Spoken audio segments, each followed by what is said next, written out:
ఈ వీడియోలో భారత్కు రష్యాతో ఉండే స్నేహము అలాగే అమెరికాతో ఉండే లావాదేవీలు ఒక్కసారి మీరు గమనించారు అనుకోండి. పోయిన వీడియోలో కూడా మనము ఏకంగా 5,200 కోట్ల రూపాయలు ఖర్చు పెట్టి 6 లక్షల AK-203 రైఫిల్స్ను రష్యాతో కలిసి అమేథీలో తయారు చేయబోతున్నాం. దీని గురించి మాట్లాడాం.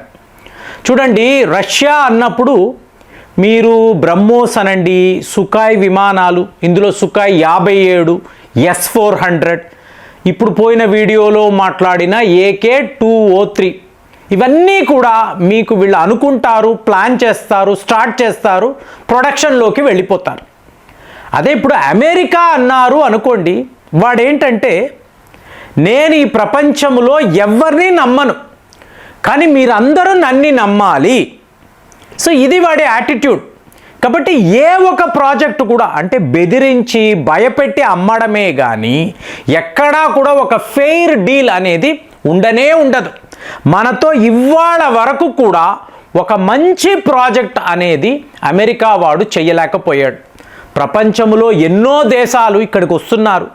రష్యా వాళ్ళ కంపెనీస్ ఎన్ని ఉన్నాయి, ఇజ్రాయెల్ వాళ్ళు, ఫ్రాన్స్ వాళ్ళు, ఎంతోమంది ఇక్కడ పెట్టుబడులు పెడుతున్నారు.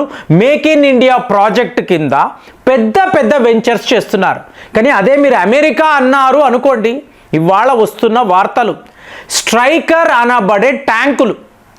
సో మీకు 2023 నుంచి కూడా అంటే మీకు రష్యా యుక్రెయిన్ యుద్ధము అన్నప్పుడు అమెరికా వాళ్ళు మనల్ని అప్రోచ్ అయ్యి ఒక అతి శక్తివంతమైన స్ట్రైకర్ అనబడే ట్యాంక్స్ మేము తయారు చేస్తున్నాము, మీరు ఒకవేళ ఓకే అంటే మా ప్రొడక్షన్ భారత్లోనే చేస్తాము.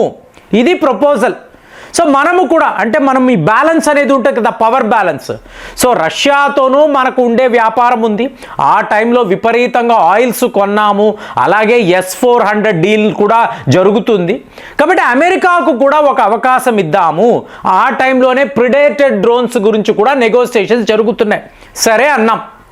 ఇప్పుడు ఏమిటి డీల్ అంటే ఈ స్ట్రైకర్ అనబడే ట్యాంక్ అంటే దీన్నే ఇన్ఫాంటరీ ఫైటింగ్ వెహికల్ అంటారు. సో దీనిని మీరు తీసుకురండి, ఎందుకంటే మా పారామీటర్స్ వేరు. భారత్లో ఆయుధాలు అన్నప్పుడు టోటల్గా వేరేలా ఉంటాయండి. మనం ఏం చూస్తాము, హై ఆల్టిట్యూడ్ హిమాలయాస్ వద్ద ఈ ఆయుధాలు ఎలా పనిచేస్తాయి, ఇదే మనకు ముఖ్యం. ఎందుకంటే ఇద్దరే శత్రువులు, చైనా, పాకిస్తాన్. వీళ్ళు ఇద్దరూ కూడా మీకు హై మౌంటైన్స్లోనే ఉంటారు. కాబట్టి హై ఆల్టిట్యూడ్ వార్ఫేర్ అనేది మనకు చాలా ముఖ్యం. ఏ ఒక అస్త్రమైనా, ఏ ఒక పరికరమైనా, మీకు ఎలాంటి వాహనమైనా హిమాలయాల్లో పనితనము ఏమిటి, ఇదే మనం చూస్తాం. సో ఇమీడియట్గా ఈ స్ట్రైకర్ అనబడే ట్యాంకులు మీకు భారత్ దాకా రావడము, మనము నేరుగా లడాక్ వద్దకి తీసుకువెళ్ళడం. మీకు ఈ ప్రాజెక్టు 13,000 కోట్ల రూపాయలు ఖర్చు అండి, చాలా పెద్ద ప్రాజెక్ట్. మీకు అమెరికా వాళ్ళు మనము కలిసి రేపు $5 బిలియన్ దీని మీద ఖర్చు పెట్టబోతున్నామని ప్రొజెక్షన్. అలాంటప్పుడు మీకు ఈ స్ట్రైకర్ ట్యాంకులు వచ్చాయి. సో మనం పరిశోధనలు మొదలుపెట్టాం. పనితనం చూసినప్పుడు ఏ లెవెల్లో కూడా ఈ స్ట్రైకర్ అంటే జనరల్ డైనమిక్స్ అనబడే సంస్థ వాళ్ళు తయారు చేస్తున్నట్టుగా చెప్పారు. ఒకవేళ ఈ కాంట్రాక్ట్ కుదిరితే ఒంటారియో, కెనడాలో ఉండే ఒంటారియో అనబడే నగరములో మీకు కెనడాకు సంబంధించిన ఒక ఫ్యాక్టరీ, అందులోనే ఈ ట్యాంకులు తయారు చేయబోతున్నట్టుగా వార్తలు. సో ఇప్పుడు ఏమైంది, మీకు బిగినింగ్ నుంచే ప్రాబ్లం.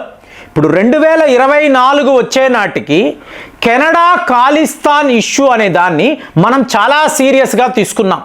సో ఒకవేళ అమెరికాతో ఈ డీల్ అనేది కుదిరింది అంటే కెనడాలో దీని ప్రొడక్షన్ చేయడానికి వీలు లేదు. ఒంటారియో ఫెసిలిటీ అనే దాన్ని మేము వాడము, మాకు వద్దని క్లియర్గా మనం చెప్పాం.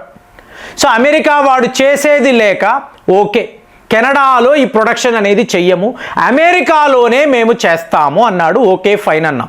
సో ఇప్పుడు ఇక్కడ పరీక్షలు. ఫస్ట్ విషయం ఏంటి, హై ఆల్టిట్యూడ్ అంటాం. సో ఇందులో అమర్చబడిన ఇంజిన్ 350 HP అంటారు. ఏ లెక్కలో కూడా అది మన ముందు నిలబడలేదు. 350 HP క్యాటర్ పిల్లర్ అంటారు, పని చెయ్యలేదు. వెంటనే జనరల్ డైనమిక్స్ లిమిటెడ్ కంపెనీ వాళ్ళు అయితే ఒక పని చేద్దాము, 600 HP అనేది పెడదాము చెప్పారు. ఓకే అన్నాం. అంటే ఈ వాహనంలో యాంఫీబియస్ ఫెసిలిటీ అనేది ఉండాలి. అంటే మీకు ల్యాండ్ పైన, భూమి పైన కూడా ఇది చక్కగా కదలాలి. అట్ ది సేమ్ టైం నదులలో, సరస్సుల్లో కూడా ప్రయాణించగలగాలి. ఎందుకంటే ఒక లడాక్ అన్నాము అనుకోండి, అక్కడ మీకు ప్యాంగాంగ్ సూ ఉంటుంది. అలాగే రేపు మీరు బెంగాల్ అంటే వరదలు కదా, అక్కడ కూడా ఇది ఫ్రీగా కదలగలగాలి. అలాంటి ఫెసిలిటీ ఏమీ లేదండి. అంటే మీరు అలాస్కాలో మీరు దీని మీద పరీక్షలు చేయొచ్చు. మంచు కొండల్లో కదిలిందా, హై ఆల్టిట్యూడ్, మనం 15,000 అడుగుల గురించి మాట్లాడుతున్నాం. సో టోటల్గా ఫెయిల్ అయ్యింది. కాబట్టి 13,000 కోట్ల రూపాయలు మేము పెట్టాల్సిన ఖర్చు నో అని చెప్పి మనం క్లియర్గా చెప్పాం. మన డిఫెన్స్ సెక్రటరీ కుదరడం లేదు. చూడండి, ఏ పని అమెరికా అంటే ఇనప పాదము అనాలి, ఏది ముట్టుకున్నా కూడా అమెరికా అన్నప్పుడు జరగదు. సో డొనాల్డ్ ట్రంప్ ఏమనుకున్నాడు, రావడము F-35 తీసుకోండి అంటే మనం తీసేసుకుంటాము. అలాగే మనకు GE ఇంజిన్ ఏమండి కొంచెం ఎక్కువ ఇవ్వండి అంటే వెంటనే మనం ఇచ్చేస్తాము. ఇవాళ మీకు ఈ స్ట్రైకర్ అనబడే ట్యాంకులు, సో వీటిని కూడా ఇమీడియట్గా ఏముందిలే, నేను చెప్తే, నేను ఆజ్ఞాపిస్తే ఎవరైనా వినాల్సిందే కదా, ఇట్ ఈస్ సో ఈజీ అనుకున్నాడు. It is so tough with India. So మనతో ఇలాంటివన్నీ జరగవని ఇప్పుడు అతనికి అర్థమైంది. సో మొత్తం ఈ ట్యాంకులను తీసుకువెళ్ళిపోండి. మరి ఏంటండి, సో ఆల్రెడీ మన వద్ద WHAP అంటారు, వ్యాప్ అని అంటారు. టాటా వాళ్ళు, DRDO వాళ్ళు కలిసి తయారు చేసిన సరిగ్గా ఇలాంటి ఒక ట్యాంకు మన వద్ద ఉందండి. మొరోకో వాళ్ళు టాటా వాళ్ళకి ఆర్డర్ కూడా ప్లేస్ చేశారు. ఇందులో 600 HP ఇంజిన్ని మనం అమర్చాం. ఏది టాటా వాళ్ళు అమర్చారు. సో అదే మిమ్మల్ని అడుగుతున్నాను, ఇలా అమెరికా వాడిచ్చే పిచ్చి ప్రపోజల్స్ మనం ఎందుకు యాక్సెప్ట్ చేయాలి?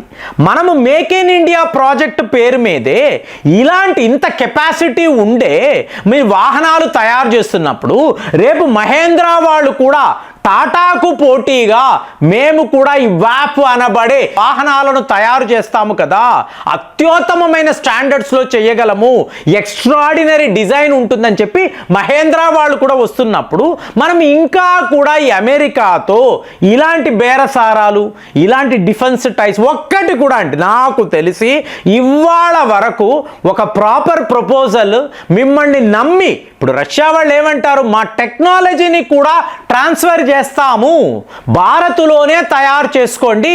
ఇవాళ అమేథీలో 6 లక్షల రైఫిల్స్ తయారు చేస్తున్నాం కదండి. భారత్లో ఉండే ప్రతి ఒక్క వెపన్ కూడా వరల్డ్లో నంబర్ 1 అండి, టాప్ క్లాస్.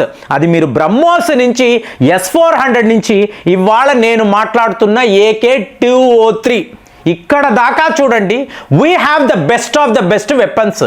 అదే అమెరికాతో బెస్ట్ అంటాడు, ఎక్కడ ఎటువంటి స్టాండర్డ్స్ ఉండవు, చెప్పుకోవడం మాత్రం మేము అమెరికా, మేము టాప్ క్లాస్, మా ఆయుధాలు ఇవన్నీ చెప్తాడు. కానీ అక్కడ ప్రాక్టికల్గా వచ్చేటప్పటికి మన టాటాస్, మన మహేంద్రాస్ తయారు చేస్తున్న వాహనాలు, యుద్ధ వాహనాలు ఎన్నో రెట్లు బెటర్గా ఉన్నప్పుడు ఇంకా కూడా ఈ అమెరికాతో ఈ బేరసారాలు అవసరమా?